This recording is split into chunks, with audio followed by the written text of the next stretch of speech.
Hello friends, तो एक बार फिर से स्वागत है आपका अपने यूट्यूब चैनल टारगेट एग्जाम में। उम्मीद करती हूँ आप लोग बहुत अच्छे से होंगे। सबसे पहले आप सभी लोगों को मेरा गुड इवनिंग। आज मैं जो डिस्कस करने वाली हूँ वो आपके सीटेट के एग्जाम में पूछे जाने वाले पर्यावरण अध्ययन के क्वेश्चन पेपर है, जो कि मैंने प्रीवियस ईयर से लिए हैं।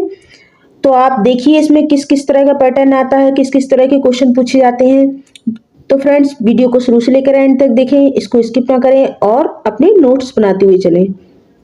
तो देखते हैं आज की वीडियो का पहला प्रश्न। पक्षी एक ही वक्त में दो अलग अलग चीजों को देखते हैं। ये क्वेश्चन कई बार आपके सीटेट के एग्जाम में पूछा जा चुका है, तो आप इसको स्टार मार्क कर लें। पक्षी एक ही वक्त में दो अलग अलग चीजों को देखते हैं, क्यों देखते हैं बताइए। इनके ऑप्शन है, इनके सिर के दोनों तरफ आंखें होती हैं, या फिर वे अपनी गर्दन को घुमाते रहते हैं, इनकी आंखों की पुतली नहीं घूम सकती, या फिर इनकी आंखें छोटी होती हैं। बताइए पक्षी एक ही वक्त में अलग अलग चीजों को कैसे देखते हैं। तो इसका राइट ऑप्शन होगा आपका, इनकी आंखों की जो पुतली होती है वो घूम नहीं सकती है, इसीलिए ये दो अलग अलग चीजों को देखते हैं। नेक्स्ट क्वेश्चन है आपका, सब्जी फल एवं ऑर्नामेंटल पौधों को लगाने को कहते हैं, क्या कहते हैं। सिल्वीकल्चर, एपीकल्चर, या हार्टिकल्चर, या फिर पीसीकल्चर। बताइए क्या कहते हैं। तो देखिए इसको बोलते हैं हार्टिकल्चर। पीसीकल्चर किससे संबंधित है, तो ये है मछली पालन से। किससे संबंधित है, मछली पालन से। एपीकल्चर यदि पूछा जाए किससे संबंधित है, तो ये है मधुमक्खी पालन से संबंधित। और सिल्वीकल्चर यदि पूछा जाए किससे संबंधित है, तो वो होगा वनों के उत्पादन से संबंधित। तो यहाँ पर जो पौधों को लगाने से संबंधित है, तो वो है आपका हार्टिकल्चर, जिसमें सब्जी फल और ऑर्नामेंटल पौधे आदि आते हैं। नेक्स्ट क्वेश्चन है आपका, वन्य प्राणी सप्ताह प्रतिवर्ष मनाया जाता है। बताइए, नवंबर के प्रथम सप्ताह में, अक्टूबर के प्रथम सप्ताह में, या फिर अगस्त के प्रथम सप्ताह में, या जुलाई के प्रथम सप्ताह में। तो देखिए मनाया था अक्टूबर के प्रथम सप्ताह में, अक्टूबर के महीने में। अब ये कब से कब तक मनाया जाता है, तो ये 2 अक्टूबर से लेके 8 अक्टूबर तक, 2 से 8 अक्टूबर तक, यानी आपके अक्टूबर के प्रथम सप्ताह में ये मनाया जाता है। यदि आपसे पूछा जाए कि वन्य जीव दिवस कब मनाते हैं, तो मनाते हैं 3 मार्च को। कब मनाते हैं वन्य दिवस, तो मनाते हैं 3 मार्च को। अब देखते हैं नेक्स्ट क्वेश्चन, सीएनजी संक्षिप्त रूप है। बताइए किसका रूप है, सीएनजी संक्षिप्त रूप है किसका है, तो ये है कंप्रेस्ड नेचुरल गैस। इसका जो फुल फॉर्म होगी वो यही होगी, कंप्रेस्ड नेचुरल गैस। यदि आपसे पूछा जाए कि पीएनजी, इसकी क्या फुल फॉर्म है, तो इसको बोलते हैं पाइप्ड नेचुरल गैस। पीएनजी की full form piped natural gas. अब देखते हैं नेक्स्ट क्वेश्चन, किस प्रकार के पक्षी की चोंच मीट को काटने और खाने के काम आती है। बताइए किस प्रकार के पक्षी की चोंच मीट को काटने और खाने के काम आती है। हुक जैसी चोंच, लंबी पतली सुई जैसी, या फिर सीधी पतली चोंच, या तिकोने आकार की। तो देखिए जो पक्षी मीट को काटने और खाने का काम करते हैं, तो उनकी चोंच होती है हुक जैसी। ये भी क्वेश्चन आपके एग्जाम में कई बार आ चुका है। और किसकी होती है, किस पक्षी की इस तरह की होती है, बाज और गिद्ध की जो चोंच होती है वो हुक जैसी होती है। नेक्स्ट क्वेश्चन देखते हैं, पर्यावरण अध्ययन के शिक्षकों को निम्न में से किस पर अधिक ध्यान देना चाहिए। किस पर अधिक ध्यान देना चाहिए, बच्चों के दृष्टिकोण पर, प्रयोग एवं उदाहरणों पर, अभिभावकों के विचारों पर, या फिर पुस्तकों एवं परीक्षाओं पर। देखिए सर, वैसे तो ये सारे ही ऑप्शन सही है, लेकिन जो सबसे खास, जो जिस पर हमें सबसे अधिक ध्यान देना हो, वो ऑप्शन कौन सा हो सकता है, तो वो हो सकता है बच्चों के दृष्टिकोण पर। क्योंकि पर्यावरण अध्ययन की दृष्टि से यदि देखा जाए तो बच्चा ही खास है, बच्चा ही इंपॉर्टेंट है, और बच्चों को सेंटर में रखकर ही हमें शिक्षा देनी है। तो इसका ऑप्शन ए आपका राइट हो जाएगा। नेक्स्ट क्वेश्चन है, ऊन हमें प्राप्त होती है, किससे प्राप्त होती है। गाय बकरी भेड़ के बालों से, या भेड़ शेर एवं ऊंट के बालों से। बताइए किससे प्राप्त होती है, भेड़ ऊंट एवं याक के बालों से, या फिर ऊंट हाथी एवं खरगोश के बालों से। देखिए हाथी से नहीं होती है, ऑप्शन आपका गलत हो जाएगा। इसमें देखिए शेर से नहीं होती है, यहाँ गाय से नहीं होती है। ये 3 ऑप्शन आपके कट गए, तो आप कौन सा ऑप्शन बच रहा है? वो बच रहा है ऑप्शन सी, यानी भेड़, ऊंट एवं याक के बालों से। यही आपका राइट होगा, ऑप्शन सी। नेक्स्ट क्वेश्चन है आपका, लाल चींटी की चटनी किस राज्य में प्रसिद्ध है? राजस्थान, छत्तीसगढ़ या फिर आंध्र प्रदेश या बिहार? तो देखिए, लाल चींटी की चटनी छत्तीसगढ़ में खाई जाती है। ऑप्शन बी आपका राइट हो जाएगा। इस पर आप स्टार मार्क कर ले। इस तरह के क्वेश्चन बहुत पूछे जाते हैं। नेक्स्ट क्वेश्चन है आपका, मानव शरीर में पाचन का अधिकांश भाग किस अंग में संपन्न होता है?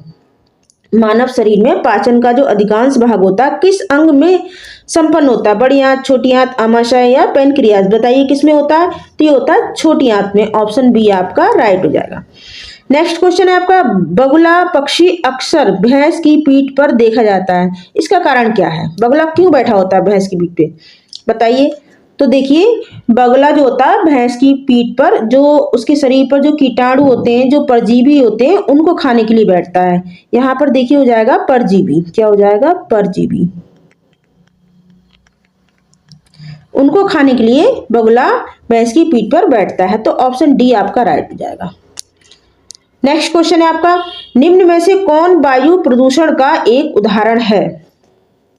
इसमें से आपको बताना वायु प्रदूषण का एक उदाहरण बताना है। धुआं, कुहासा, जलती हुई लकड़ियां या फिर तारकोल से निकली गैस या वाहनों से निकलने वाली गैस या फिर सभी? बताइए क्या हो सकता है? तो देखिए, ये सभी वायु प्रदूषण का उदाहरण है। तो ऑप्शन डी आपका राइट हो जाएगा। अब देखते हैं नेक्स्ट क्वेश्चन, जल प्रदूषण निवारण और नियंत्रण अधिनियम कब बना? 1972, 1974 या फिर 1973 या फिर 1971? कब बना है ये? तो देखिए, ये बना है 1974। ऑप्शन बी आपका राइट हो जाएगा। नेक्स्ट क्वेश्चन है, भारत में सबसे कम वन किस राज्य में है? भारत में सबसे कम वन किस राज्य में है? तो बताइए, हरियाणा, पंजाब, उत्तर प्रदेश या छत्तीसगढ़? कहां पर है? तो देखिए, सबसे कम है हरियाणा में। कहां पर है? हरियाणा में। यदि पूछा जाए भारत में सबसे अधिक वन कहाँ पाए जाते हैं, तो वो पाए जाते हैं एमपी यानी मध्य प्रदेश में। भारत में राष्ट्रीय, यहां देखिए वन आएगा। क्या आएगा? वन।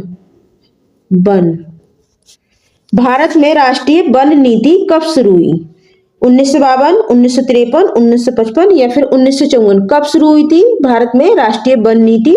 तो ये हुई थी 1952 में। ऑप्शन ए आपका राइट हो जाएगा। अब देखते हैं क्वेश्चन नंबर 15, निम्नलिखित में से कौन सा अभ्यारण्य जंगली हाथियों के लिए प्रसिद्ध है? चंद्रप्रभा, बांदीपुर, मानस, पेरियार? कौन सा है? तो देखिए, पेरियार जो अभ्यारण्य है वो जंगली हाथियों के लिए प्रसिद्ध है। अब देखते हैं क्वेश्चन नंबर 16, बाघों, यहाँ पर देखिए बाघों का प्रमुख रिजर्व सरिस्का किस राज्य में है? कहाँ पर बाघ सबसे ज्यादा पाए जाते हैं? उत्तर प्रदेश, राजस्थान, आंध्र प्रदेश या फिर मध्य प्रदेश? कहाँ पर पाए जाते हैं? तो ये राजस्थान पाए जाते हैं। ऑप्शन बी आपका राइट हो जाएगा।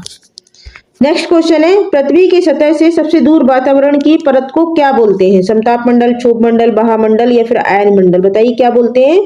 तो इसको बोलते हैं बाह्यमंडल। इसकी आप सारी जितनी भी ये लेयर दे रखी है सभी आपको याद रखनी है, क्योंकि इससे एक क्वेश्चन हर बार पूछा जाता है। अब देखते हैं क्वेश्चन नंबर 18, पौधे किस प्रकार का जल अवशोषित करते हैं? केशिका जल, गुरुत्वीय जल, आर्द्रता जल या फिर क्रिस्टलीय जल? बताइए किस तरह का करते हैं? देखिए, यहाँ पर कोशिका नहीं होगा, केशिका होगा। केशिका जल, यही आपका राइट आंसर हो जाएगा, ऑप्शन ए। नेक्स्ट क्वेश्चन है, भूमिगत जल को दूषित करने वाले अजैविक प्रदूषक हैं, कौन है? बैक्टीरिया, शैवाल, विषाणु या फिर आर्सेनिक? बताइए कौन है? ऑप्शन डी आपका राइट हो जाएगा। आर्सेनिक जो है ये भूमिगत जल को सबसे अधिक प्रदूषित करते हैं। नेक्स्ट क्वेश्चन है आपका, तरुण भारत संघ एक ऐसी संस्था है जो जल के संरक्षण के लिए कार्य करती है, वो किससे संबंधित है? मेधा पाटेकर, पीसी जोशी, सुंदरलाल बहुगुणा या फिर राजेंद्र सिंह? बताइए किससे संबंधित है? तो ये संबंधित है ऑप्शन डी राजेंद्र सिंह से। किससे संबंधित है? तरुण भारत संघ जो एक संस्था है ये राजेंद्र सिंह से संबंधित है। यदि पूछा जाए कि मेधा पाटेकर किससे संबंधित है, तो ये है नर्मदा बचाओ से। सुंदरलाल बहुगुणा तो ये चिपको आंदोलन से संबंधित है। नेक्स्ट क्वेश्चन, निम्नलिखित में से जैविक घटक है कौन सा है? पादप, वायु, मृदा, जल? कौन सा है? तो ये हो गया पादप, यानी ऑप्शन ए आपका राइट हो जाएगा। नेक्स्ट क्वेश्चन, पर्यावरण को बचाने के लिए चिपको आंदोलन का संबंध किस राज्य से है? अभी मैंने आपको बताया था चिपको आंदोलन के जो प्रणेता कहे जाते हैं वो कौन कहे जाते हैं? सुंदरलाल बहुगुणा। अब ये पर्यावरण को बचाने के लिए जो चिपको आंदोलन है इसका संबंध किस राज्य से है? उत्तर प्रदेश, झारखंड, उत्तराखंड या छत्तीसगढ़, किससे संबंधित है ये? तो ये है उत्तराखंड से। ऑप्शन सी आपका राइट हो जाएगा। नेक्स्ट क्वेश्चन, जिस उपकरण द्वारा वर्षा का मापन किया जाता है उसे कहते हैं, क्या कहते हैं? उसे रेन गेज कहते हैं। ऑप्शन ए आपका राइट हो जाएगा। नेक्स्ट क्वेश्चन, लीची के फूल कब खिलते हैं? जनवरी, मार्च, फरवरी या फिर अप्रैल में? बताइए लीची के फूल कब खिलते हैं? तो ये देखिए फरवरी में खिलते हैं लीची के फूल। अब इसके बारे में क्वेश्चन बनता है कि जो लीची का फूल होता है इसमें सबसे ज्यादा किसको अट्रैक्ट करता है, या फिर मधुमक्खियां किस फूल पर सबसे ज्यादा अट्रैक्ट होती हैं, आकर्षित होती हैं? तो वो लीची का ही फूल होता है जो कि फरवरी में खिलता है। इसके अलावा लीची के फूल सबसे अधिक कहाँ पाए जाते हैं? तो ये बिहार राज्य में पाए जाते हैं। कहाँ पाए जाते हैं? बिहार में। इससे क्वेश्चन हर बार पूछा जाता है, घुमा फिरा के क्वेश्चन कोई भी हो सकता है लेकिन इससे संबंधित जरूर होगा।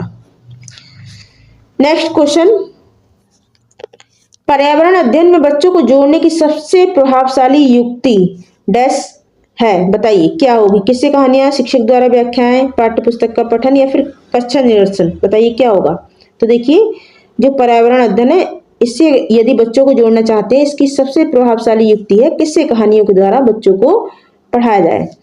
नेक्स्ट क्वेश्चन है, विश्व में जंगली गधा पाए जाने वाला एकमात्र स्थान पूछा गया, क्या है? अंडमान निकोबार, कच्छ का रण, सुंदरबन डेल्टा या फिर छोटा नागपुर? बताइए कौन सा है इसमें? तो देखिए इसका राइट आंसर आपका हो जाएगा ऑप्शन बी, कच्छ का रण। ये कहां पर है? तो ये देखिए गुजरात में। कहां पर है? गुजरात। यदि आपसे पूछा जाए किस गुजरात जो है ना सबसे लंबी तटीय रेखा वाला राज्य, यदि आपसे पूछा जाए कि कौन सा है तो देखिए वो भी गुजरात हो जाएगा। नेक्स्ट क्वेश्चन, नदियों में जल प्रदूषण मापने के लिए किसकी माप की जाती है? नाइट्रोजन, ऑक्सीजन, सल्फर या फिर ओजोन? किसकी की जाती है? तो ऑप्शन बी आपका राइट हो जाएगा। किसकी की जाती है? ऑक्सीजन की माप की जाती है नदियों में जल प्रदूषण मापने के लिए। आप देखते हैं क्वेश्चन नंबर 28, गरीबों की लकड़ी किसे कहा जाता है? तो बांस को गरीबों की लकड़ी कहा जाता है।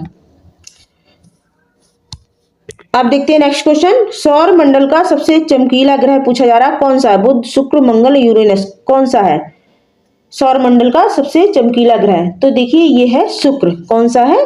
शुक्र, जिसे पृथ्वी की भगनी कहा जाता है, सांझ का और भोर का तारा भी किसे कहा जाता है? शुक्र ग्रह को कहा जाता है। इसके अलावा ये चमकीला ग्रह है। यदि आपसे पूछा जाए बुध क्या है, कैसा ग्रह है या फिर ये सूर्य से कितनी दूर है, तो ये सबसे सूर्य के जो समीप ग्रह है वो कौन सा ग्रह है? बुध ग्रह है। नेक्स्ट क्वेश्चन आपका, घरों के निम्नलिखित विवरण पर आपको विचार देना। देखिए घर से भी क्वेश्चन हर बार पूछा जाता है, एक क्वेश्चन जरूर बन के आएगा। अब इसमें आपको विवरण देना है, करना है, इसमें बताना है कि कौन सा इसमें राइट होंगे या कौन सा गलत होगा। देखिए राजस्थान में ग्रामीण कटीली झाड़ियों की छतों के साथ मिट्टी के घर बनाते हैं। अब इससे भी क्वेश्चन बनता है कि राजस्थान में किस तरह के घर पाए जाते हैं या फिर वहां पर किस तरह के घर बनाए जाते हैं। तो राजस्थान में जो घर बनते हैं वो मिट्टी के होते हैं, मोटी मोटी दीवारों के, और जो उनकी छत होती है वो कटीली झाड़ियों से बनाई जाती है। तो ये तो आपका राइट हो गया। नेक्स्ट है आपका कि मनाली के घरों को बांस के खंभों पर बनाया जाता है। तो ये आपका रॉन्ग है, क्योंकि जो मनाली के घर होते हैं ये बांस के नहीं बने होते। बांस के घर कहाँ पाए जाते हैं? ये तो असम में पाए जाते हैं। कहाँ पाए जाते हैं? असम में पाए जाते हैं बांस के घर। तो ये आपका रॉन्ग पॉइंट हो गया। तीसरा सी नंबर का है, लेह में 2 मंजिल के घर पत्थरों से बने होते हैं। निचली मंजिल जानवरों के रहने के लिए और आवश्यक चीजों के भंडारण के लिए होती है। सही है, लेह का ऑप्शन सही है। तो देखिए इसमें कितने सही जा रहे हैं आपके? ए सही हो गया और सी सही हो गया। अब देखिए ऑप्शन में देख लेते हैं ए और सी कहाँ है। ये देखिए सी वाला आपका सही जा रहा, तो ऑप्शन सी आपका राइट हो जाएगा। तो फ्रेंड्स वीडियो आपको कैसा लगा? यदि आपको अच्छा लगा हो तो इसको ज़्यादा से ज़्यादा शेयर करें, लाइक करें, और जो भी भाई बहन पहली बार इससे जुड़े हैं तो चैनल को सब्सक्राइब करें ताकि हमें भी मोटिवेशन मिले आपके लिए अच्छी न्यू वीडियो बनाने का। Thank you.